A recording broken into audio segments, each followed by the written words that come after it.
de hoy vamos a hablar de otro tema de cardiología que tiene que ver con la ateroesclerosis, ¿no? El segundo tema de repaso para el examen de grado. Por definición es un padecimiento que afecta a las arterias grandes y medianas, ¿no? Que se caracterizan por un engrosamiento fibroso que se encuentra localizado en las paredes arteriales que están relacionadas con placas lipídicas infiltrantes. Este padecimiento se inicia prácticamente en la infancia, es muy importante, y en ausencia de factores aceleradores se desarrollan lentamente hasta alcanzar la diseminación en la edad avanzada. Pero este proceso puede ser o estar acelerado por una diversidad de factores genéticos y ambientales. La patogénesis, el factor inicial para el desarrollo de una ateroesclerosis, es la lesión endotelial, ¿no? En la cual se va a lesionar el endotelio y que se puede dar por diversas causas como la hipertensión, las reacciones inmunes, prácticamente por derivaciones o por derivados circundantes del humo del tabaco, por virus, por otros agentes infecciosos y principalmente por factores hemodinámicos de la función circulatoria normal que corresponde a las fuerzas de fricción, o sea, la tendencia del endotelio a ser jalado o deformado por la sangre prácticamente, y de esta manera llega a producir una lesión en el endotelio. La lesión endotelial va a aumentar lo que es la permeabilidad endotelial, favoreciendo a la adherencia leucocitaria. En otras palabras, si hay una lesión endotelial, lo que va a desencadenar es una vía de coagulación, ¿no? Una vía de la coagulación intrínseca en este caso. A su vez, la adhesión de leucocitos que va a migrar entre las células endoteliales para localizarse en la capa íntima de los vasos, en especial los monocitos que se transforman luego en macrófagos. La transformación de monocitos por macrófagos involucra la aparición en la superficie del receptor carroñero, un tipo único de receptor de la LDL oxidada, estimulada por la acción del factor estimulante de las colonias de macrófagos secretadas por las células endoteliales y por las células del músculo liso vascular. También hay una acumulación de lipoproteínas LDL en la capa íntima de los vasos, los cuales son oxidadas por radicales libres generadas en los macrófagos o en células endoteliales, y las LDLs oxidadas son fagocitadas con rapidez por los macrófagos con receptores carroñeros. Y estos macrófagos a la larga se convierten en células espumosas, los cuales forman las estrías adiposas o estrías grasas. ¿Qué es una estría adiposa? Prácticamente representa la lesión más temprana de la ateroesclerosis, y como no están muy elevadas, no alteran el flujo sanguíneo, ¿no? Recordemos que esto va a aparecer en la infancia, ¿no? Este tipo de patologías aparece en la infancia, ¿no? Y va evolucionando al pasar los años. Y como no están muy elevadas, estas estrías adiposas, al no estar muy elevadas, no van a alterar el flujo sanguíneo. Las estrías aparecen en la aorta en los primeros 10 años de vida, y las arterias coronarias en el segundo decenio, y en las arterias cerebrales en el tercer y cuarto decenio propiamente. También hay una migración, ¿no? También hay una migración de las células musculares lisas desde la media hacia la íntima de los vasos, donde se proliferan y depositan componentes de la matriz extracelular, lo que convierte en la estría grasa en un ateroma fibrograso maduro y contribuye al crecimiento progresivo de las lesiones ateroescleróticas. ¿Qué nos está queriendo decir? Que no solo los lípidos van a producir la ateroesclerosis, sino también va a haber una migración de células musculares lisas, ¿no? En este caso. Las células musculares lisas también van a llegar a captar LDLs oxidadas, formando las células espumosas. Los lípidos se acumulan tanto dentro como fuera de la célula como tal. Conforme las lesiones ateroscleróticas envejecen, atraen a las células T del sistema inmunológico y también plaquetas. La sopa intercelular contiene una variedad de sustancias que dañan las células, incluyendo el ozono. Los linfocitos T también secretan factores responsables de la conversión de los monocitos en macrófagos. Conforme las placas llegan a madurar, se forma una cubierta fibrosa entre ellas. Las placas con cubierta defectuosa o fracturadas son las que tienden a romperse.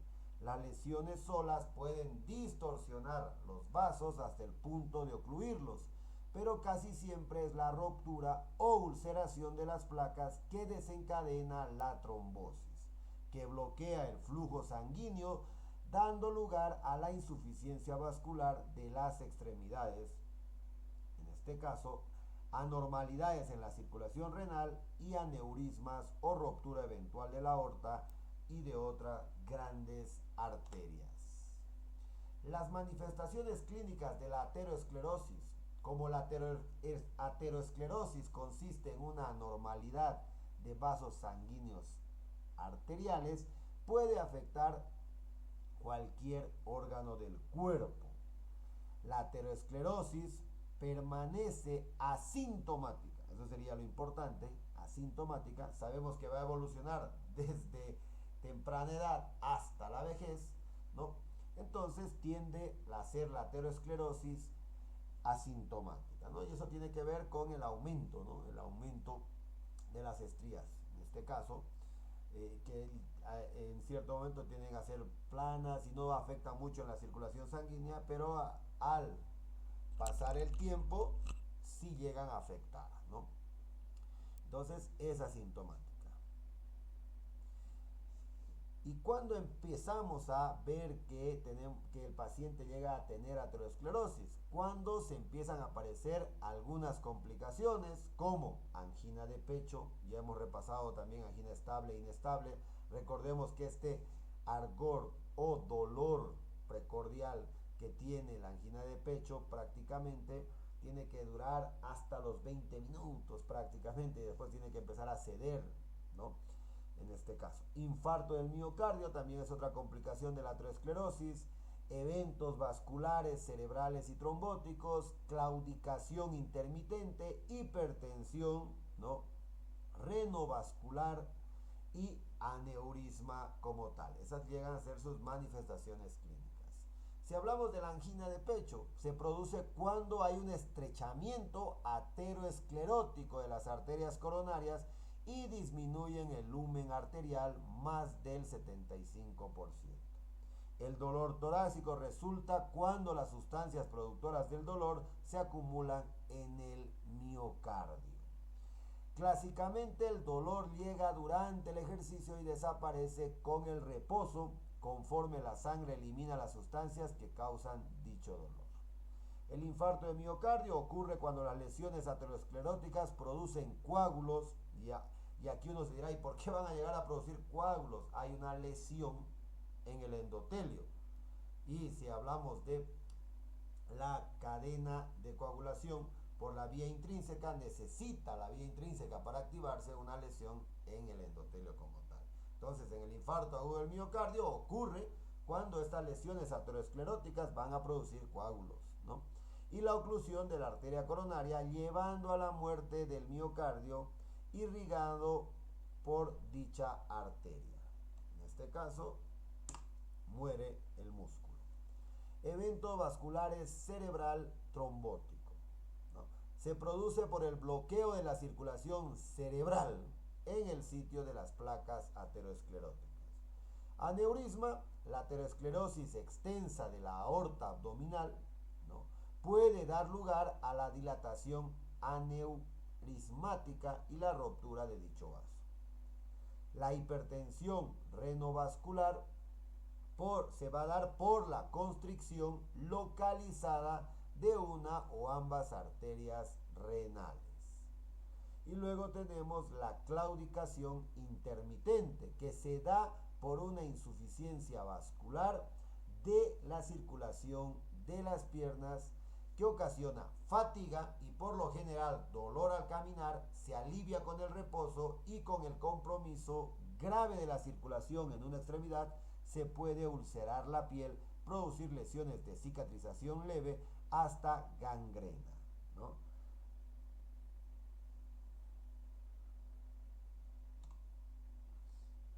Ahora, algo para recalcar, cuando se habla de claudicación se está hablando de arteria, ¿no? Porque hay veces podemos llegar a confundirnos con, en este caso, eh, la trombosis venosa profunda, eso es en vena, pero la claudicación también va a producir una obstrucción, pero es en arteria. Los factores de riesgo de la ateroesclerosis. ¿No? ¿No? El sexo masculino y las mujeres después de la menopausia.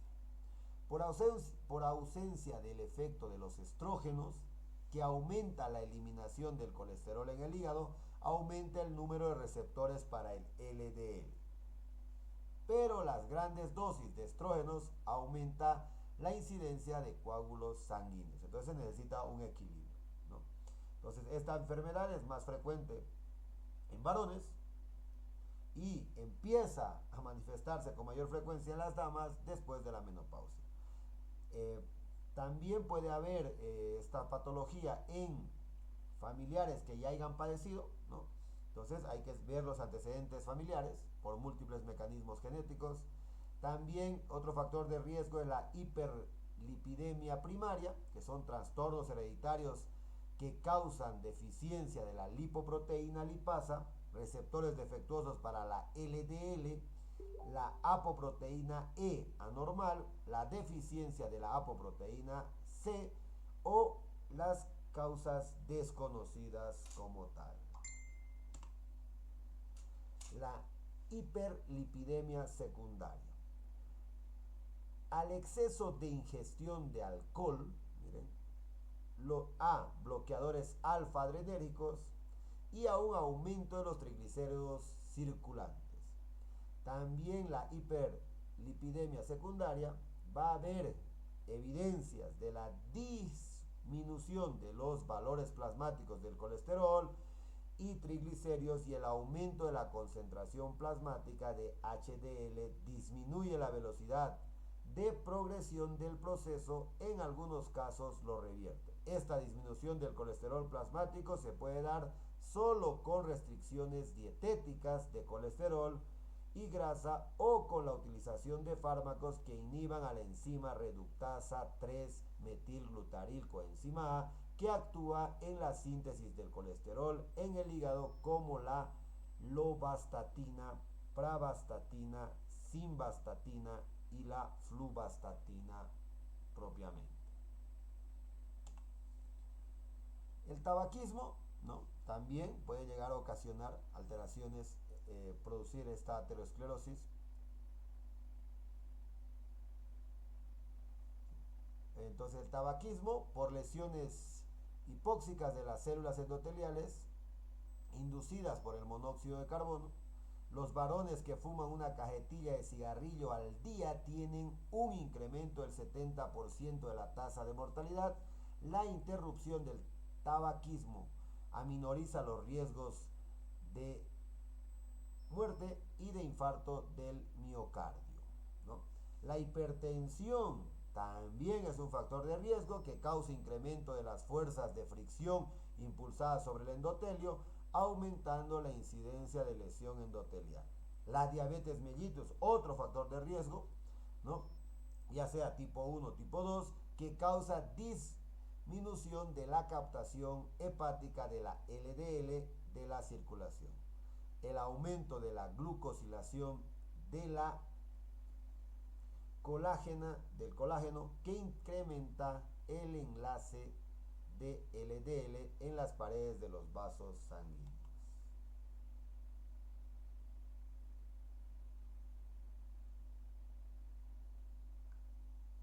La obesidad es otro factor de riesgo, ¿no? Especialmente la obesidad abdominal. Esta obesidad se va a vincular con la diabetes de tipo 2, la hipertrigliceridemia, la hipercolesterolemia e hipertensión. El síndrome nefrótico, otro factor de riesgo que causa incremento en la producción hepática de lípidos y lipoproteínas. El hipotiroidismo, también otro factor de riesgo que causa disminución de la formación de receptores para el LDL en el hígado. Muchas gracias.